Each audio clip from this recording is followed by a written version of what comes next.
নমস্কার বন্ধুরা, cooking blast রেসিপিতে আপনাদের সবাইকে স্বাগত জানাই। আজকে নিয়ে আবার একটা ভিডিও চলে এসেছি। কয়েকটা কাতলা মাছ ধুয়ে ভালো করে পরিষ্কার করে জল ঝরিয়ে নিয়েছি। এবার মাছগুলোর মধ্যে লবণ হলুদ মাখিয়ে নেব ভালো করে,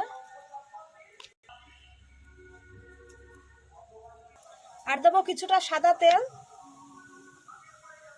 দিয়ে ভালো করে একটা মাখিয়ে নেব, মাছগুলোর সঙ্গে মাখিয়ে নেব।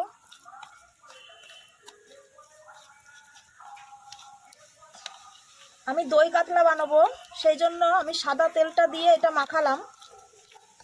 আর যতটুকু লাগলো হলুদ এর মধ্যে দেবো, পরে আর হলুদ দেবো না, তার জন্য হলুদ দিয়ে ভালো করে একটু মাখিয়ে রেখে দিচ্ছি মাছগুলো কিছুক্ষণের জন্য। উনুনে কড়াই বসিয়ে দিয়েছি, কড়াইটা গরম হয়ে গেছে। এবার এর মধ্যে দেবো সাদা তেল। যেহেতু আমি দই কাতলা রান্না করব, তার জন্য আমি সাদা তেলটা দিচ্ছি। তেলটা গরম হয়ে গেছে, এবার এর মধ্যে মাছগুলো ভেজে নেব।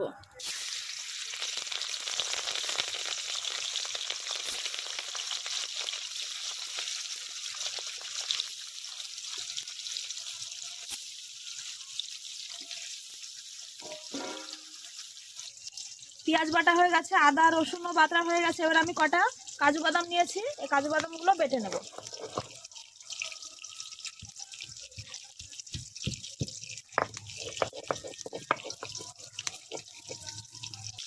মাছগুলো ভাজা হয়ে গেছে, আমি বেশি ভাজবো না, হালকা করেই ভেজেছি। এবার তুলে নিচ্ছি।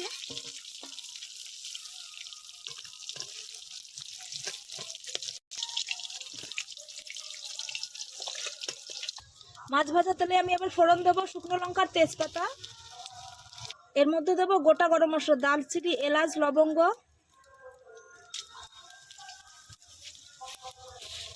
ফোড়নের মধ্যে থেকে হেবি সুন্দর গন্ধ বেরিয়ে গেছে। এবার আমি পেঁয়াজ বাটা দেবো।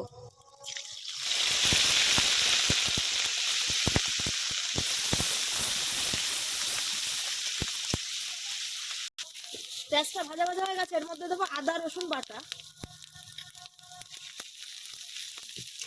আদা রসুনটা দিয়ে একটু ভালো করে কষিয়ে নেব। একদম সামান্য পরিমাণ, একদমই অল্প লঙ্কা বাটা দিচ্ছি, বেশি ঝাল হবে না, তার জন্য সামান্য দিলাম। এবার দেবো বেটে রাখা কাজুটা।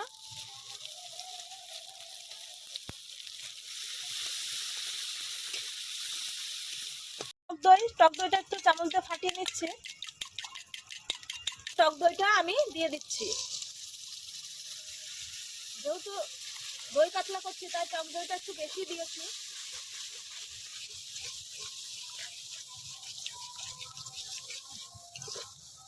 সামান্য পরিমাণে একটু জল দিচ্ছি, গরম জল দিয়ে আমি ভালো করে মশলাটা কষাবো। অল্প করে লবণ দিচ্ছি, পরে লাস্টে আবার একটু চেক করে তারপরে দেব, তার জন্য অল্প দিলাম। এর মধ্যে দেবো কিছুটা চিনি।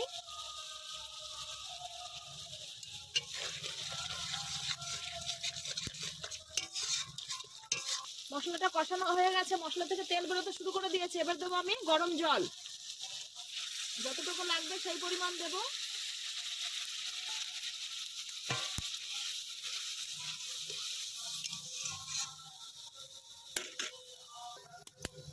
মশলা ফুটতে শুরু করেছে, এবার মাছগুলো আমি দিয়ে দিচ্ছি।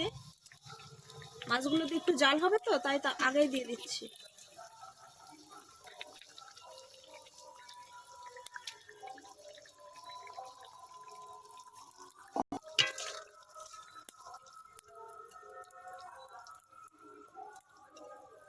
একটু থালা দিয়ে ঢেকে দিচ্ছি।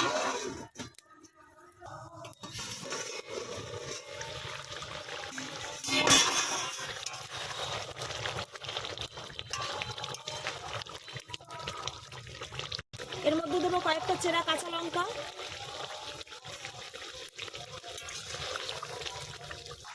কোচানো ধনে পাতা,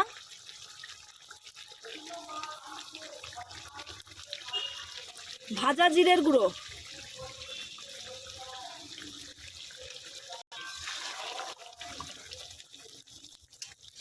হয়ে গেছে আমাদের দই কাতলা।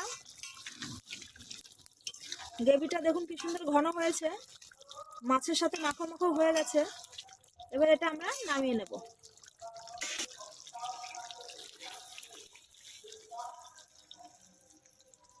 ছড়াবো, বের করবো লঙ্কাটা।